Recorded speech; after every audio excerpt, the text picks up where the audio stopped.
I welcome you all to awakening classes. आज का हमारा लेक्चर रहेगा MCQs on taxation of India. This is not just an MCQ session, it will include a lot of information which will help you in cracking your exam. तो बिना time waste करे lecture को start करते हैं। The very first question is, for which of the following type of tax union government impose it but the state government collect it. तो कह रहा है कि इनमें से कौन सी तरह का टैक्स वो टैक्स होता है जो यूनियन गवर्नमेंट इम्पोज करती है, मतलब लगाती यूनियन गवर्नमेंट है, बट कलेक्ट कौन करती है? स्टेट गवर्नमेंट कलेक्ट करती है। तो क्या वो जीएसटी होता है, क्या वो इनकम टैक्स होता है, वेल्थ टैक्स होता है, या स्टैंप ड्यूटी होती है? तो बेसिकली स्टैंप ड्यूटी एक इस तरह का टैक्स होता है जो यूनियन गवर्नमेंट इंपोज करती है, बट उसको कलेक्ट करने का काम किसका होता है? स्टेट गवर्नमेंट का होता है। अब हम इन ऑप्शंस को देखते हैं। सबसे पहले स्टैंप ड्यूटी को समझते हैं। स्टैंप ड्यूटी क्या होती है? देखो, कभी भी आप कोई लीगल डॉक्यूमेंट्स बनाने जाते हो ना, जैसे एफिडेविट वगैरह आपने किसी चीज का बनाना होता है, तो आपसे वहां पर एक टैक्स लिया जाता है, ठीक है? उसको हम बोलते हैं स्टैंप ड्यूटी। ये एक तरह की फीस होती है जो आपसे ली जाती है जब भी आप कोई लीगल डॉक्यूमेंट बनाते हो, तो उसको बोलते हैं स्टैंप ड्यूटी, ठीक है? अगर हम जीएसटी की बात करें तो जीएसटी आपको पता है बहुत सारे इनडायरेक्ट टैक्स थे। उन इनडायरेक्ट टैक्स की जगह एक नया इनडायरेक्ट टैक्स लाया गया जिसको हम बोलते हैं गुड्स एंड सर्विसेज टैक्स। तो अभी हम जीएसटी के बारे में चीजें समझ लेते हैं, तो ध्यान से समझना। जो हमारा जीएसटी है उसकी अगर हम बात करें तो पहली बात ये एक इनडायरेक्ट टैक्स है, ठीक है? इसको किस कमेटी ने रिकमेंड करा था ये भी आपने याद रखना है। तो कालेकर कमेटी थी, एक कालेकर करके एक कमेटी थी। इस कमेटी ने रिकमेंड करा था कि जीएसटी होना चाहिए। तो पहली बार जीएसटी किस कंट्री में देखा गया? तो ये भी याद रखना, फ्रांस में। फर्स्ट टाइम जीएसटी कहां पर इंट्रोड्यूस हुआ था? फ्रांस में, 1954। नेक्स्ट, इंडिया में जो जीएसटी कलेक्ट किया जाता है वो कौन सी कंट्री के बेस में है, मतलब उसका मॉडल कौन सी कंट्री के मॉडल से मिलता है? तो हमने कहां से लिया हुआ मॉडल? कैसा, किस कंट्री से मिलता है? कनाडा के मॉडल से। क्योंकि कनाडा में ना ड्यूअल एस्पेक्ट होते हैं जीएसटी के, एक सेंट्रल जीएसटी होता है, एक स्टेट जीएसटी होता है। तो इंडिया में भी ऐसा ही होता है। तो कहां से लिया गया है? कनाडा के मॉडल से। ये चीजें आपने याद रखनी है। नेक्स्ट, अगर हम देखें, जीएसटी जो है वो इंप्लीमेंट हुआ था 1 जुलाई 2017 को। 1 जुलाई 2017 को जीएसटी जो है वो इंप्लीमेंट हुआ था। इसलिए हम जीएसटी डे कब बनाते हैं? 1 जुलाई को। तो आपको एग्जाम में पूछा जा सकता है कि जीएसटी डे कब बनाया जाता है? तो 1 जुलाई, ये भी आपने याद रखना है। नेक्स्ट, अब क्या हुआ कि प्रेसिडेंट को ये पावर दी गई कि वो क्या बनाएंगे? आर्टिकल 279A को यूज करके, ध्यान से समझना, आर्टिकल 279A को यूज करके वो एक जीएसटी काउंसिल बनाएंगे। क्या बनाएंगे? GST council. इस जीएसटी काउंसिल का ही काम होगा कि जो गुड्स एंड सर्विसेज टैक्स है उसके रिलेटेड जितने भी डिसीजन लेने हैं वो जीएसटी काउंसिल लेगी। इसमें यूनियन गवर्नमेंट के भी मेंबर होते हैं और स्टेट के मेंबर्स भी होते हैं, ठीक है? और ये कब बनाएगी इसको भी याद रख लो। ये जीएसटी काउंसिल बनाएगी 15 सितंबर 2016 में। 15 सितंबर 2016 में जीएसटी काउंसिल को बनाया गया। और इसके चेयरपर्सन कौन होते हैं? Union finance minister. जो हमारे फाइनेंस मिनिस्टर हैं एट प्रेजेंट, निर्मला सीतारमन जी हैं। तो वो क्या है इस टाइम? जीएसटी काउंसिल के चेयरपर्सन। तो ये आपने याद रखना है। तो अभी तक हमने क्या देखा? एक तो स्टैंप ड्यूटी को समझा, जीएसटी को समझा। जीएसटी को कालेकर कमेटी की रिकमेंडेशन पे बनाया गया। फ्रांस सबसे पहली कंट्री बना था जिसने जीएसटी को अडॉप्ट करा था। देन हमारा मॉडल कनाडा मॉडल से मिलता है। जीएसटी काउंसिल के बारे में समझा, आर्टिकल 279A से पावर लेता है और इसके चेयरपर्सन कौन है? Finance minister. अब इनकम टैक्स क्या है? एक तरह का डायरेक्ट टैक्स है, ठीक है? इनकम टैक्स डायरेक्ट टैक्स है, आपकी इनकम पे लगता है। जो भी आप इनकम कमाते हैं उस पर टैक्स लगता है, direct income tax. Wealth tax भी एक तरह का डायरेक्ट टैक्स है। अगर ये अभी तो एबॉलिश हो गया, अभी ये वेल्थ टैक्स नहीं लगता। पहले आपको ये चीज समझनी है। ये क्या टैक्स लगता था कि अगर किसी की इनकम एक थ्रेशोल्ड से ज्यादा ना, जो बहुत वेल्दी लोग होते हैं जिनकी इनकम एक थ्रेशोल्ड से ज्यादा होती थी, उन पे एक टैक्स लगता था जिसको हम कहते थे वेल्थ टैक्स। अब ये टैक्स एग्जिस्ट नहीं करता, आपने ये याद रखना। आई होप ये क्वेश्चन आपको समझ आएगा। उससे रिलेटेड बहुत सारी जो एडिशनल इन्फॉर्मेशन आपको प्रोवाइड की जा रही है, आप उसको कहीं ना कहीं पेन डाउन कर रहे होंगे। तो नेक्स्ट क्वेश्चन पे मूव करते हैं। Which of the following is correct about tax haven? तो टैक्स हेवन किसे कहते हैं? A country or place where wealthy individuals need to pay very less amount of tax। एक ऐसी कंट्री या प्लेस जहां पर अमीर लोगों को कम टैक्स पे करना पड़े उसको टैक्स हेवन कहते हैं। A country or place where foreign investors have to pay very less effective rate of taxation। या एक ऐसी कंट्री या जगह जहां पर फॉरेन इन्वेस्टर्स को कम टैक्स पे करना पड़े। A country or place where poor people are benefited from all types of direct or indirect tax। या एक कंट्री या प्लेस जहां पर जो गरीब लोग हैं वो बेनिफिट हों किससे? All types of direct and indirect tax में। तो इसका क्या आंसर आ जाएगा? Only A, only one, only two, only three, या बोथ 1 and 3। तो इसका आंसर हो जाएगा बी पार्ट, ओनली 2। देखो टैक्स हेवन क्या होता है, देखो ध्यान से समझो। टैक्स हेवन मतलब टैक्स के लिए स्वर्ग। अब जैसे सपोज करो एक कंपनी है, ध्यान से समझना, एक यूएस की कंपनी है, ठीक है। अब वो अपना प्लांट लगाना चाहते हैं, किसी कंट्री में लगाना चाहते हैं। अब वो कौन सी कंट्री में अपना प्लांट लगाएंगे? वो उसी कंट्री में अपना प्लांट लगाएंगे जहां पर उनको कम टैक्स पे करना पड़े, ठीक है। वो ऐसी कंट्री ढूंढेंगे जहां पर उनको कम टैक्सेस पे करना पड़े। वो उनके लिए क्या काम करेगा? एक टैक्स हेवन का काम करेगा। इसीलिए टैक्स हेवन क्या होता है? एक कंट्री या प्लेस, ऐसी कंट्री या ऐसी जगह जहां पर फॉरेन इन्वेस्टर्स को बहुत कम टैक्स पे करना पड़े, तो उनको बहुत कम टैक्स पे करना पड़े, ऐसी जगह या ऐसी कंट्री को क्या बोलते हैं? Tax haven. आई होप ये आपको क्वेश्चन समझ आया होगा। नेक्स्ट क्वेश्चन पे मूव करते हैं। In which of the following system of taxation, इनमें से कौन से सिस्टम ऑफ टैक्सेशन में the tax rate decreases as the taxable amount increases? तो जैसे जैसे आपकी इनकम बढ़ती है, मतलब टैक्सेबल अमाउंट जो है, जितनी इनकम पे आप टैक्स देते हो उसको बोलते हैं टैक्सेबल अमाउंट। जैसे जैसे अगर आपका टैक्सेबल अमाउंट बढ़ रहा है तो आपका टैक्स रेट डिक्रीज करे, इस तरह के टैक्सेशन को क्या बोलते हैं? Whether it is progressive, regressive, degressive और प्रोपोर्शनल। मतलब यहाँ पर क्या हो रहा है? आपकी इनकम जो है वो बढ़ रही है, ठीक है, इनकम बढ़ रही है, बट टैक्स जो है वो कम हो रहा है, ठीक है। तो इस तरह के टैक्सेशन को क्या बोलते हैं? Regressive taxation. क्या बोलते हैं? रिग्रेसिव। मेनली तीन तरह के टैक्सेशन आपने समझने हैं। एक होता है प्रोग्रेसिव। प्रोग्रेसिव क्या होता है? जब आपकी इनकम बढ़े तो टैक्स भी बढ़े। अगर आप ज्यादा कमा रहे हो तो उस पर टैक्स भी ज्यादा लगे। ये मेनली चलता है डायरेक्ट टैक्सेस में, ठीक है। डायरेक्ट टैक्सेस में क्या होता है? जैसे आपकी इनकम टैक्स हो गया, वो एक तरह का प्रोग्रेसिव है। जैसे जैसे आपकी इनकम बढ़ती जाएगी आपके ऊपर टैक्स भी ज्यादा लगे, तो ये होता है प्रोग्रेसिव। रिग्रेसिव क्या होता है? आपकी इनकम बढ़ रही है बट आप पे टैक्स कम लग रहा है, ठीक है। मेनली जो इनडायरेक्ट टैक्सेस होते हैं ना वो रिग्रेसिव होते हैं। इनडायरेक्ट टैक्सेस कौन से नेचर के होते हैं? रिग्रेसिव। अब इन एक और मैं आपको एग्जांपल देता हूं। देखो कई बार क्या होता है, नए नए स्टार्टअप स्टार्ट हो रहे हैं ना, नए नए स्टार्टअप आ रहे हैं, ठीक है। अब स्टार्टअप्स को प्रमोट करने के लिए यूनियन गवर्नमेंट ने एक पॉलिसी निकाली। उन्होंने बोला कि जो स्टार्टअप ज्यादा इनकम जनरेट करेगा, ठीक है, का टर्न जो होता है ना ईयर की, जो फाइनेंशियल ईयर में जितना वो कमाता है, जिस स्टार्टअप का वो ज्यादा होगा उसको कम टैक्स पे करना पड़ेगा।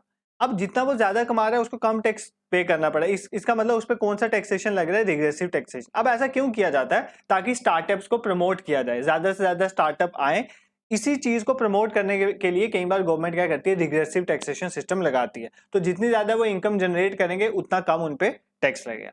प्रोपोर्शनेट होता है कि मतलब इक्वल टैक्स लगाना। तो तीन मेन टैक्सेशन के सिस्टम थे। प्रोपोर्शनेट होता है इक्वल, मतलब जितनी आपकी इनकम है इक्वल इनकम पे, मतलब सभी पीपल को सेम टैक्स पे करना पड़े। जैसे सपोज करो किसी चीज पे 5% टैक्स है, तो आपकी इनकम जितनी मर्जी हो आपको 5% टैक्स पे करना ही पड़ेगा। तो that is known as proportionate taxation, ठीक है। आई होप ये आपको समझ आया होगा। नेक्स्ट क्वेश्चन पे मूव करते हैं। In which of the following taxation system the tax rate is fixed is respective of the taxable income? तो आपकी इनकम जितनी मर्जी हो उससे फर्क नहीं पड़ता, टैक्स रेट फिक्स रहेगा ना। आपकी इनकम 50 है, 500 है, 5,000 है, 5 लाख है, 5 करोड़ है, बट टैक्स रेट जो है फिक्स रहेगा। ऐसे टैक्सेशन को कौन सी टैक्सेशन कहते हैं? प्रोग्रेसिव, रिग्रेसिव, डिग्रेसिव या प्रोपोर्शनल? तो मैंने अभी आपको बताया प्रोपोर्शनल टैक्सेशन इस तरह का टैक्सेशन सिस्टम होता है जिसमें जितनी आपकी जो टैक्सेबल इनकम है उसके ऊपर एक फिक्स टैक्स रेट जो है वो चार्ज किया जाएगा, चाहे आपकी इनकम ज्यादा है या कम है, इससे फर्क नहीं पड़ता, ठीक है। आई होप ये क्वेश्चन आपको समझ आ रहे होंगे। नेक्स्ट क्वेश्चन पे मूव करते हैं। India has chosen model of dual GST. तो इंडिया ने डुअल जीएसटी का मॉडल जो है अडॉप्ट करा है। डुअल जीएसटी मतलब सेंट्रल लेवल में सेंट्रल जीएसटी होगा और स्टेट और यूटी लेवल में स्टेट जीएसटी या यूटी जीएसटी होगा। और ये जो डुअल एस्पेक्ट है जीएसटी का, ये हमने कौन सी कंट्री से लिया है, किसके साथ मिलता है? ठीक है, कनाडा के साथ, जर्मनी, फ्रांस और चाइना। तो मैं आपको ऑलरेडी एक्सप्लेन कर चुका हूं। तो ये कैनेडियन मॉडल है, ठीक है। यहाँ पर तो और एक्सप्लेनेशन आपको देने की जरूरत नहीं है। Next question is The term HUF is frequently found in taxation system in India. तो इंडिया में जो डायरेक्ट टैक्सेस का सिस्टम होता है ना, उसमें एक वर्ड बहुत ज्यादा यूज होता है HUF। तो हमें HUF की फुल फॉर्म बतानी है, ठीक है। Hindu undivided family, house hold universal frequency, house hold unit factor और नन ऑफ दीज। तो HUF की फुल फॉर्म होती है हिंदू अनडिवाइडेड फैमिली। HUF क्या होता है? Hindu undivided family. देखो अब हिंदू अनडिवाइडेड फैमिली समझाने से पहले ना मैं आपको बिल्कुल बेसिक से बताता हूं। बेसिकली ये इनकम टैक्स का पार्ट है। देखो हमारे पास टैक्सेस दो तरह के होते हैं ना, एक होते हैं डायरेक्ट टैक्सेस जो डायरेक्टली आपकी इनकम पे लगते हैं ना, तो डायरेक्ट टैक्सेस डायरेक्ट यूजर पे लगते हैं जो कमा रहे हैं। इनडायरेक्ट टैक्स क्या होता है? ये चार्ज जो है ये पहले एक पे लगता है, वो आगे दूसरे पे भेजता है, तो इनडायरेक्टली ये आप तक पहुंचता है। जैसे सपोज करो अगर आप कोई एक जीएसटी है, ध्यान से सुनना, जैसे जीएसटी है वो एक तरह का इनडायरेक्ट टैक्स है। जीएसटी किसी दुकानदार के प्रोडक्ट पे लगेगा, जीएसटी जैसे करते हैं। अब वो दुकानदार खुद थोड़ी देगा, वो आपके ऊपर, जब आप उससे प्रोडक्ट ले रहे हो वो जीएसटी आपके ऊपर ट्रांसफर करेगा। तो ये जीएसटी इनडायरेक्टली आप तक पहुंच रहा है। बट जो आप इनकम कमा रहे हो, जो आपकी इनकम है उसके ऊपर जो टैक्स लगता है वो डायरेक्टली जैसे ही आपकी इनकम आएगी उसके ऊपर टैक्स लग जाए। That is a part of direct tax. तो इनकम टैक्स, कॉर्पोरेट टैक्स, ये डायरेक्ट टैक्स होते हैं। Excise duty, custom duty, GST, ये सारे इनडायरेक्ट टैक्सेस का पार्ट होते हैं। तो देखो डायरेक्ट टैक्सेस के अंदर होता है इनकम टैक्स, ध्यान से समझना, इसमें हम पूरा इनकम टैक्स ही समझ लेंगे। अब जो इनकम टैक्स है ना, इनकम टैक्स जो है उसको रेगुलेट करने के लिए एक इनकम टैक्स एक्ट है। ये भी आप याद रखोगे कौन सा टैक्स है जो इनकम टैक्स को रेगुलेट करता है, इनकम टैक्स एक्ट ऑफ 1961। अब इनकम टैक्स एक्ट 1961 की एक सेक्शन बहुत इंपॉर्टेंट है, आपने याद रखना, वो कौन सी सेक्शन है, सेक्शन 4। सेक्शन 4 जो है इनकम टैक्स एक्ट 1961 की, वो ये कहती है, ध्यान से सुनना, every person whose total income exceeds exempted limit is an assessee and shall pay income tax in the relevant assessment year. ठीक है, तो अब हम समझते हैं अपनी लैंग्वेज में ये है क्या।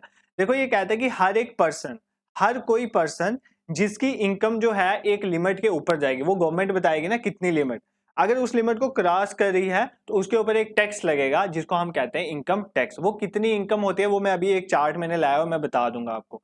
ठीक है, तो इनकम टैक्स एक्ट 1961 में सेक्शन 4 ये कहते हैं कि हर एक पर्सन जिसकी इनकम जो है एक लिमिट को एक्सीड करती है तो उसके ऊपर एक टैक्स लगेगा, जिस टैक्स को हम क्या कहेंगे, इनकम टैक्स कहेंगे। ठीक है, अब यहां पर एक वर्ड यूज हुआ एवरी पर्सन। ठीक है, एवरी पर्सन। अब कौन कौन से पर्सन के ऊपर जो है इनकम टैक्स लगेगा, तो ये आपने याद रखना है। यहीं से हिंदू अनडिवाइडेड फैमिली का कंसेप्ट आता है। तो ये जो पर्सन है ना, पर्सन में बहुत सारी चीजें आ जाती हैं। इसमें कोई एक सिंगल इंडिविजुअल भी आ सकता है, इसमें एक हिंदू अनडिवाइडेड फैमिली भी आ सकती है, याद रखना। यहाँ से HUF का कंसेप्ट आता है, हिंदू अनडिवाइडेड फैमिली। यहाँ पर कोई कंपनी भी हो सकती है, कोई फर्म भी हो सकती है, कोई एसोसिएशन ऑफ पर्सन भी होते हैं, कई लोग मिलके एक एसोसिएशन खोलते हैं तो एसोसिएशन ऑफ पर्सन भी हो सकती है, कोई लोकल अथॉरिटी भी हो सकती है, और कोई आर्टिफिशियल जुडिशियल पर्सन भी हो सकता है। तो पर्सन के अंदर ना डिफरेंट कैटेगरीज आ जाती हैं। तो ये जो हिंदू अनडिवाइडेड फैमिली है ना, HUF, ये आप सोच रहे होगे ऐसे ही फुल फॉर्म डालिए, नहीं, इसका कुछ मकसद है। हिंदू अनडिवाइडेड फैमिली क्या है, ये जो पर्सन की जो डेफिनेशन दी गई है ना 1961 इनकम टैक्स एक्ट में, कि हर एक पर्सन जिसकी इनकम एक लिमिट से ज्यादा होगी उसके ऊपर इनकम टैक्स लगेगा, वो जो पर्सन वहां पर बोला गया उस पर्सन में इंडिविजुअल भी आती, company, firm, body of individuals भी आती है, हिंदू अनडिवाइडेड फैमिली भी आती है। इसलिए यहाँ पर ये मैंने क्वेश्चन डाला था। आई होप ये चीजें आपको याद रहेंगी। आपको हिंदू अनडिवाइडेड फैमिली पता होनी चाहिए, ये पर्सन की डेफिनेशन में आता है। सेक्शन 4 इज एन इंपॉर्टेंट, इसको backbone of income tax act भी कहते हैं। 1961 इनकम टैक्स एक्ट कब आया था, 1961 में। टैक्स में डायरेक्ट टैक्स क्या होता है, इनडायरेक्ट टैक्स। आई होप ये चीजें आपको समझ आई होंगी। एक चीज मैं आपको क्लियर कट बता दूं कि हमारा जो भी एमसीक्यू सेशन आता है, this is not just an MCQ session, it is a complete revision package. तो ये कंप्लीट रिवीजन पैकेज होता है जो आपको बहुत हेल्प करता है फॉर योर एग्जाम। ठीक है, नेक्स्ट क्वेश्चन पे मूव करते हैं। Which of the following is correct about the gift tax in India. तो एक टैक्स होता है जिसको बोलते हैं गिफ्ट टैक्स। ठीक है, जब भी आपको कोई गिफ्ट देता है ना ऐसा, तो उसके ऊपर भी एक टैक्स चार्ज होता है जिसको कहते हैं गिफ्ट टैक्स। हमें बताना है इनमें से कौन सी स्टेट में गिफ्ट टैक्स के बारे में करेक्ट है। The threshold for taxable amount for gift tax is 50,000 rupees. देखो कितना थ्रेश होल्ड है, कितनी अमाउंट पे टैक्स लगेगा। ठीक है, अगर आप एक दूसरे को गिफ्ट दे, अगर कोई बंदा आपको गिफ्ट दे रहा है, कितने अमाउंट से ज्यादा का गिफ्ट होगा तो उसके ऊपर टैक्स लगेगा। तो कितना अमाउंट वो बोला हुआ है, 50,000। ठीक है, ये आपने याद रखना है। It is exempted for cases such as gift from sport parents. देखो जो ब्लड रिलेटिव्स होते हैं ना, मेनली यहाँ पर वही बात हो रही है, पेरेंट्स हो गया, ब्लड रिलेटिव हो गया, इसके साथ रिलीजियस चैरिटेबल ट्रस्ट, उन वो जो गिफ्ट देते हैं ना उसमें गिफ्ट टैक्स नहीं लगता। तो ये आपने याद रखना है। ठीक है, next, gift tax is exempted for wills. अगर कोई विल है, विल के तहत आप दे रहे हो, कोई इनहेरिटेंस है, जैसे पापा की प्रॉपर्टी बच्चे में आ रही है, देन, और गिफ्ट ऑन मैरिजेस पे आप गिफ्ट देते हो, क्या ये इसमें आते हैं कि नहीं आते हैं, गिफ्ट टैक्स में आते हैं कि नहीं आते हैं। ठीक है, तो ये तीन आपको दिए हुए हैं, आपने इन स्टेटमेंट्स को देख के अब आंसर मार्क करना है। Only one statement is correct, only two is correct, only three is correct, या ऑल 1, 2 एंड 3 इज करेक्ट। तो इसका आंसर आ जाएगा ऑल 1, 2 एंड 3 आर करेक्ट। तो देखो गिफ्ट टैक्स क्या होता है, ध्यान से सुनो। जब भी एक पर्सन दूसरे को गिफ्ट देता है तो उसके ऊपर गिफ्ट टैक्स लगता है, लेकिन वो गिफ्ट का अमाउंट 50,000 से ऊपर होना चाहिए, पहली बात। ठीक है, दूसरी, अगर कोई क्लोज रिलेटिव दे रहा है या पेरेंट्स दे रहे हैं तो वो गिफ्ट, उस पर गिफ्ट टैक्स नहीं लगता है। मैरिज पे दिया जा रहा है, ठीक है, अगर कोई रिलीजियस कोई चैरिटेबल ट्रस्ट दिया जा रहा है तो उसके ऊपर भी कोई भी गिफ्ट टैक्स नहीं लगता है। अब एक क्वेश्चन है, ये जो गिफ्ट टैक्स है, एक तो बंदा है जो दे रहा है, डोनर, ठीक है, जो दे रहा है, गिफ्ट दे रहा है, एक होता है डोनी जो रिसीव कर रहा है उस गिफ्ट को। ठीक है, एक डोनर जो दे रहा है, डोनी रिसीव कर रहा है। अब गिफ्ट टैक्स देगा कौन, जो डोनर है मतलब जो गिफ्ट दे रहा है वो गिफ्ट टैक्स पे करेगा या डोनी पे करेगा? तो आपने याद रखना है डोनी पे करता है, मतलब जो गिफ्ट रिसीव करता है ना वही गिफ्ट टैक्स क्या करता है, पे करता है, ये आपने याद रखना है, ठीक है। अब एक क्वेश्चन मैं आपसे पूछता हूँ, सिंपल क्वेश्चन है, सिंपल क्वेश्चन है कि मुझे ये बताओ कि गिफ्ट टैक्स किस तरह का टैक्स होगा, ये डायरेक्ट टैक्स होगा या इनडायरेक्ट टैक्स होगा? तो ये मुझे कमेंट बॉक्स में जरूर बताना, ये डायरेक्ट टैक्स है या इनडायरेक्ट टैक्स है। और भी गिफ्ट टैक्स के बारे में एक इन्फॉर्मेशन आपको मिलेगी जब आप गूगल करोगे कि ये कब एबॉलिश हुआ या कब स्टार्ट हुआ, वो भी आप कमेंट बॉक्स में बताना जरूर। देखो अगर आप देखोगे और कमेंट सर्च करोगे गूगल में तो आपको एक दो चीजें और भी मिलेंगी, ठीक है। सभी चीजें एक सेशन में एक्सप्लेन नहीं हो सकती, तो इससे आपकी भी इन्वॉल्वमेंट दिखेगी, तो कमेंट जरूर करा करें। ये आपकी ही नॉलेज के लिए है, इससे मुझे भी पता चलता है कि are you serious about your exam or not. देखो कोई भी एग्जाम क्लियर करना हो ना, सिर्फ मतलब उसके लिए एक सीरियसनेस होनी चाहिए, एक स्पिरिट होनी चाहिए आपके अंदर, उसके लिए आपको सर्च करना आना चाहिए चीज़ों को। और ये होता है ना कि हम सोचते हैं कि हमें बनी बनाई खिचड़ी मिल जाए, हम वो खाएं और एग्जाम निकल जाए, ऐसा नहीं होता। जब तक आप मेहनत नहीं करोगे ना तो तब तक एग्जाम नहीं निकलेगा। सो आपको अपने लेवल पे भी मेहनत करनी चाहिए, ठीक है। नेक्स्ट क्वेश्चन पे मूव करते हैं। The type of income tax levied on the gains after sale of investment और प्रॉपर्टी इज कॉल्ड। तो देखो किस तरह का इनकम टैक्स है, अगर आप कोई प्रॉपर्टी या को या इन्वेस्टमेंट को बेच देते हो तो उस केस में जो टैक्स लगता है उसको कौन सा टैक्स कहते हैं? Capital gain tax, security transaction tax, sales tax या वेल्थ टैक्स, ठीक है। देखो जब भी आप कोई इन्वेस्टमेंट मतलब अपना एसेट बेच रहे हो या प्रॉपर्टी, ये क्या है, एसेट। तो जब भी एसेट, एसेट क्या होता है, मतलब जो एक ऐसी चीज है जो आपको फ्यूचर में पैसा देती रहती है। जैसे आपकी कोई बिल्डिंग है, अगर आप उसको रेंट में दे दो तो वो टाइम टू टाइम आपको पैसा देती रही, वो आपके लिए एसेट है। आपकी कार आपके लिए एसेट है, ठीक है। तो जब भी एसेट के बेचने पर जो आपको टैक्स मिलता है that is known as capital gain. कौन सा टैक्स होता है वो? Capital gain tax. Sales tax ना एक तरह का वो होता है जो गुड्स आपने बेचने के लिए रखे हुए हैं ना, तो उस पर जो टैक्स लगता है that is sales tax, it is another thing. But अगर आप कोई अपनी एसेट को बेच रहे हो तो उस केस में जो टैक्स लगता है that is known as capital gains tax. Asset को बेच रहे हो तो पैसा आ रहा है ना, तो एसेट बेचा, अगर आपने अपनी बिल्डिंग बेची है तो पैसा आ रहा है, तो उसके ऊपर टैक्स तो लगेगा, that is known as capital gain tax. What is the full form of UTGST? तो यूटीजीएसटी की क्या फुल फॉर्म होती है? Union territory good and service tax, unit trust goods and service tax, unit transaction goods and service tax or none of above. तो इसका answer आ जाएगा union territory goods and service tax. मैंने आपको बताया कि ड्यूल सिस्टम जो है इंडिया में फॉलो होता है जीएसटी का, कैनेडियन मॉडल। उसमें क्या होता है, एक सेंट्रल जीएसटी होता है, स्टेट जीएसटी, स्टेट्स में स्टेट जीएसटी लगता है और यूटीज में यूटी जीएसटी लगता है। एक आईजीएसटी भी होता है, integrated GST, integrated goods and service tax. जब भी इंटर स्टेट सप्लाई होती है ना, जैसे एक स्टेट से जो है वो प्रोडक्ट बन रहा है और दूसरी स्टेट में जा रहा है, ठीक है, और ये उस केस में हम उसको किस कैटेगरी में लेते हैं? Integrated GST. और एक और चीज बता दूं, जीएसटी डेस्टिनेशन बेस्ड टैक्स है, डेस्टिनेशन बेस्ड टैक्स है। ये कई बार बहुत बार एग्जाम में पूछा जाता है कि जीएसटी क्या है, प्रोडक्शन बेस्ड टैक्स है या डेस्टिनेशन बेस्ड टैक्स? तो ये डेस्टिनेशन बेस्ड टैक्स है। डेस्टिनेशन बेस्ड टैक्स होने का मतलब क्या है? देखो जैसे सपोज करो हरियाणा एक चीज को प्रोड्यूस कर रहा है, हरियाणा एक चीज को प्रोड्यूस कर रहा है और जम्मू और कश्मीर में उसको बेच रहा है, ठीक है। तो टैक्स, ये जो टैक्स, इसके ऊपर टैक्स लगेगा ना, जो प्रोडक्ट हरियाणा से जेएंडके में जाएगा, तो ये जो टैक्स लगेगा ये इसका पैसा कहाँ जाएगा? हरियाणा में जाएगा या जेएंडके में जाएगा? तो जेएंडके में जाएगा, ठीक है। कहाँ जाएगा? जेएंडके में। तो जहां पर डेस्टिनेशन है पैसा उस स्टेट को मिलता है, तो डेस्टिनेशन बेस्ड टैक्स है। इसीलिए बेसिकली जब जीएसटी आया था ना, तो गवर्नमेंट ने ये एलोकेट करा था कि वो कुछ पैसा प्रोडक्शन वाली कंट्रीज को अपने लेवल में देते रहेंगे। आई थिंक 5 सालों के लिए ऐसा चलता रहेगा, ठीक है। जैसे हरियाणा को वो थोड़ा पैसा दे देंगे, क्योंकि हरियाणा को इतना फायदा नहीं हो रहा, फायदा जेएंडके को हो रहा है, क्योंकि ये एक डेस्टिनेशन बेस्ड टैक्स है। तो आपने ये याद रखना, आपके एग्जाम के लिए इंपॉर्टेंट है कि जीएसटी एक तरह का डेस्टिनेशन बेस्ड टैक्स है, ठीक है। आई होप ये आपको समझ आएगा। नेक्स्ट क्वेश्चन पे मूव करते हैं। Which of the following rates of income tax under the new regime is not applicable as per the financial year 2023? तो अभी बजट आया है, तो बजट में ये अनाउंस किया गया कि इनमें से एक तरह का इनकम टैक्स जो है न्यू रिजीम में काउंट नहीं होगा। तो दो रिजीम है, एक तो देखो आपके पास अगर आप पहले से टैक्स पे कर रहे हो ना, तो आप ओल्ड रिजीम में भी टैक्स दे सकते हो, न्यू रिजीम में भी टैक्स दे सकते हो, आप शिफ्ट कर सकते हो ओल्ड से न्यू रिजीम। बट अगर कोई नया पर्सन अभी टैक्स भरेगा तो वो न्यू रिजीम के अकॉर्डिंग ही भरेगा। तो मैं अभी आपको एक चार्ट बताऊंगा, उसमें मैं बताऊंगा ओल्ड रिजीम में क्या टैक्सेशन सिस्टम था, न्यू रिजीम में क्या है। बट ये क्वेश्चन में ये पूछा कि इनमें से कौन सा इनकम टैक्स का रेट जो है, कितने परसेंट रेट जो है वो न्यू रिजीम के अंदर नहीं आता है। ओल्ड रिजीम में वो था बट न्यू रिजीम में नहीं आता है। क्या वो 15% है, 20% है, 25% है या 30% है? तो इसका आंसर आ जाएगा 25%। तो न्यू रिजीम में 25% वाला टैक्स नहीं होता है। तो इसको पहले हम समझ लेते हैं, बाकी क्वेश्चन बाद में देखते हैं। देखो ये है फाइनेंशियल ईयर 2023 तक, मतलब 2022 से 23 तक का था। ये फाइनेंशियल ईयर 2024 मतलब जो नया टैक्स रिजीम है उसके अकॉर्डिंग, तो ये बजट के अकॉर्डिंग 2023 से 24 तक है, ठीक है। अब ध्यान से समझना, तो पुराने ओल्ड रिजीम के अंदर, जो पुराना उसके अंदर क्या था, 2.5 लाख तक अगर आपकी इनकम है तो आपके ऊपर कोई टैक्स नहीं लगेगा, नील मतलब कोई टैक्स नहीं लगेगा। 2.5 लाख से 5 लाख तक अगर आपकी इनकम है तो 5% लगेगा। 5 से 7.5 लाख है तो 10% लगेगा। 7.5 से 10 लाख है तो 15%। 10 से 12.5% तो 20%। और 12.5 से 15 लाख तो 25%। और अबव 15 लाख है तो आप पे 30% टैक्स लगेगा, ठीक है। अब फाइनेंशियल ईयर 2024 मतलब 23-24 के ये न्यू रिजीम के अकॉर्डिंग है। इसमें क्या है कि अगर आपकी इनकम 3 लाख तक है तो आप पे कोई टैक्स नहीं लगेगा, ये न्यू रिजीम के अकॉर्डिंग है, ठीक है। अगर आपकी 3 लाख से 6 लाख के बीच में है तो 5% टैक्स लगेगा।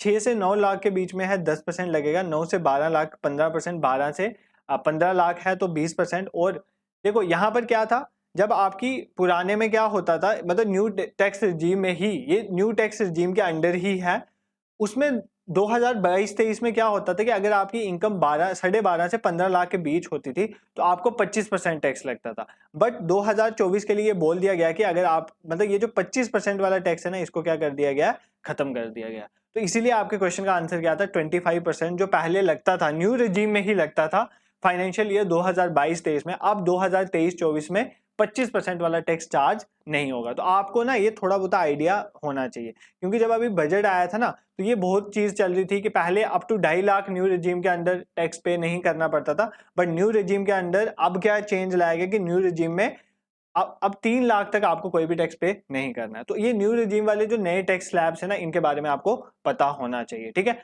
ये भी न्यू रिजीम के अंडर है, बट ये 2022-23 के लिए थे, ये 2023-24 के लिए, तो ये चीजें आपको पता होनी चाहिए, ठीक है। नेक्स्ट क्वेश्चन पे हम मूव करते हैं।